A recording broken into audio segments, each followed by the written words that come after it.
Welcome to Roosevelt Live. Roosevelt Live is a show based on opinions and some facts.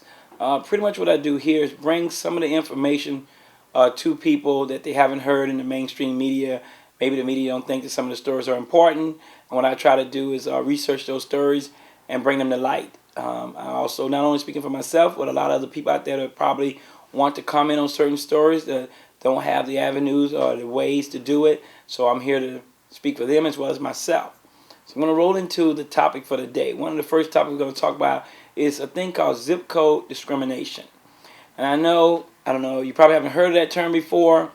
Basically what it is when companies are discriminating against you based on your zip code.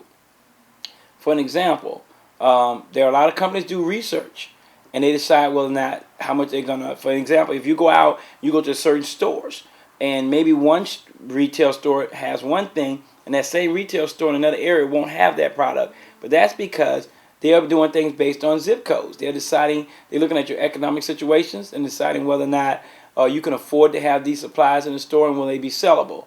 And then also if they feel you can't, then they will exclude those products from the stores. But in this case in particular with zip code discrimination, it's about insurance companies. One of the insurance companies allegedly was named, I think it's, let me see. Well, let me skip the name right now. It's going to come back to me. But let me tell you about the story anyway. And as I'm telling you about the story, I'll come back to the name. This one company, what it was doing was, this lady had insurance for quite a long time. She never had a claim. And then one day, out of the blue, she was dropped from the insurance, homeowners insurance.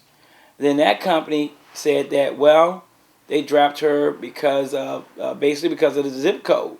They were concerned about the area and crime in that area. Of course, they didn't go out and say these exact words because they're not going to say the exact words, but what they were saying led up to that.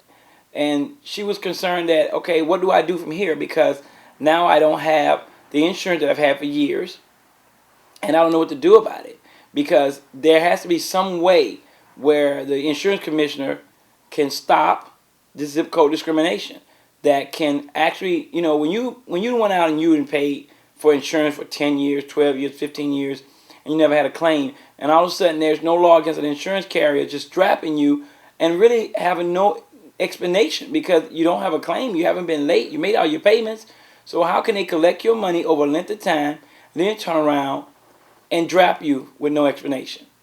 And the insurance commissioner for the state of Florida needs to start looking into this further because times are hard, money is tight, and people cannot afford to be in these situations. I personally, in my opinion, I think that even if you have had a claim, if you paid for 10 years and you had one claim, that does not justify them dropping you when you paid them all that money. Not only that people will, when you put in a claim, afterwards what happens is that they didn't up your insurance. Now you already are insured. So you say you're making a $200 payment and then you have a claim. All of a sudden they cover the claim but they boost your insurance.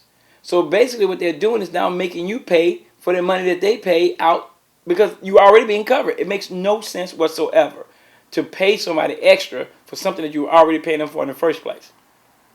But until we all get together and start campaigning against this type of behavior, because I should open my own insurance company because apparently it's like just stealing someone's money. I mean, technically, think about it. I insure you, take all your money, and then when you have a problem, I dismiss you. I don't know where else you can get away with doing that kind of stuff, and no one would say anything about it. I would think that the government, the state of Florida, the United States government, someone needs to come into these insurance companies and put a stop to this type of behavior. And as a matter of fact, that company was Olympic Insurance. So I didn't know the name of it in the beginning, but allegedly that's what they were doing. So I don't want nobody to call me and say I made a statement that they were doing something. I'm only going by the article that was in the paper. And if that company didn't do it, I just said allegedly. So therefore, we're moving forward. But they say that there are other companies out there that has joined in and is going to be doing the same thing. Which leads us to believe, do we now falsify our address? Do we now have to defense against this by giving addresses in Cheval County, for instance? I mean, Cheval, the area, not county, but in Cheval. Should we give bogus addresses to zip codes to Davis Island, Tierra Verde? I mean, what do? We are going to give them zip codes in the more risky areas, New Tampa. Are we going to do that so we can get the better rates? Because apparently they think people in those areas are less of a risk than some of the other people. Now, I don't know why the way I look at it is grossly unfair. There's no doubt about it. And something has to be done and it needs to be done now. I've been hearing about this. They were going to do things about people dropping people for no apparent reasons for almost ever since I've been living in the state of Florida. And I haven't seen any difference yet. And when doing Hurricane Katrina, it was really bad when people found out that, this stuff about, well, your house is destroyed through the hurricane, which brought water. But then they said, well, hey, no, we don't owe you nothing because you didn't have flood insurance. Well, which one came first? The storm brought the water. It's not like the creek just rose on its own and the people's house flooded out. So all of a sudden people found out, well, they saying you don't have any flood insurance, therefore they're not going to cover anything that was in your house that got damaged by water. Well, where did the water come from? Did it come from the ground first, like it came in through the doors, or did it cave the ceiling in? And we got to try to get some type of barometer to figure out which water came where first to decide whether or not somebody's house should be taken care of after years and years of paying insurance to all these companies. Then some of these companies have the audacity to then pull out of the state of Florida, robbed us, and it is robbery, robbed us, and then pull out of the state and go to another state where they have a less of a problem with the money they got from us. Then you had companies that said they didn't have the money to pay. That should be criminal activity. If you have gone out and received my monies over a period of time and then say, hey, you know what, the claims are too big, we don't have the money, we can't afford it, and we're dipping and we're leaving the state of Florida, then the state of Florida, the Attorney General, should prosecute those companies, those people that own those companies, and make them pay. Somehow they got to have some type of insurance in the bag somewhere where they can go back and reimburse people for the monies that they have stolen from them, because that's what it is. It's basically a robbery without a gun. I mean, we're sitting here and we're thinking, oh, everything's fine, our house is covered. And this is Florida. You do have hurricanes. So those companies should have known not to write any policies in the state of Florida if they don't want to pay up when something happens. And that's actually what happened. It's been, 5 years of Katrina?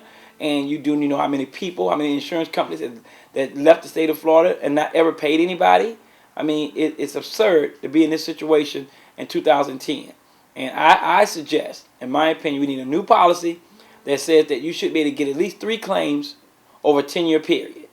Maybe more than that, maybe termination at that point, but definitely you should be allowed 3 claims. And if it's not just a solid 3 claims, then it has to be a cap there, somewhere, a dollar figure that justifies having your insurance. If you paying $10,000, then maybe 10% should be able to be in place if you have a claim. If you don't exceed that amount, who knows? But either way it go, it has to be something done.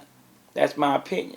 And you tell me yours. I mean, you can always email me if you think I'm talking outside of my mind, or you think that what I said makes sense. I want you to always go out to and email me on liveroosevelt@gmail.com, or you can also view segments of the show at youtube.com/Roosevelt Live. That's my opinion. Tell me yours.